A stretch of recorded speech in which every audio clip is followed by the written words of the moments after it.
की सांद्रता क्रम से 15%, 25% और 35% दी गई है। आपके पास तीन एसिड है, तीन एसिड सॉल्यूशन है PQR। पहले में 15% एसिड है, दूसरे में 25% एसिड है, तीसरे में 35% एसिड है। उन्हें x रेशियो 3:5 के अनुपात में मिलाया जाता है। इन तीनों सॉल्यूशन PQR को x रेशियो 3:5 के अनुपात में मिलाया जाता है। इसके परिणाम से जो एसिड बनता है उसमें 28% एसिड, इसके परिणाम से जो सॉल्यूशन बनता है उसमें 28% एसिड है। x का मान क्या है?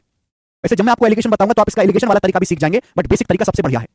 जैसे आप ये समझो कि आपने पी का लिया x लीटर, क्यू का लिया आपने पी का मेरे दोस्त x लीटर लिया है, क्यू का आपने 3 लीटर लिया है, आर का आपने 5 लीटर लेके मिक्स किया है।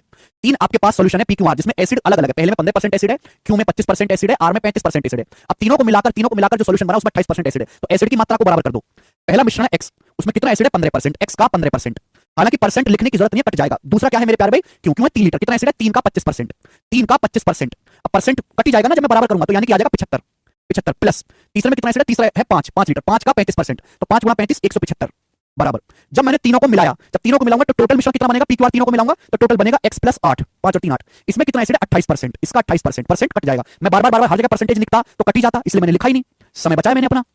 इधर 28x है, इधर 75x है। 28 में से 75 घटाएंगे 13x बराबर 175 प्लस 75 250 हो गया। और 28 अट्ठे कितना आ गया मेरे दोस्तों? 224, 224 आ गया। अब 250 में से 224 घटाएंगे तो 26 आ गया। 13x 26, तो x का मान 2 आ गया। x का मान स्टूडेंट्स यहां से 2 आ गया।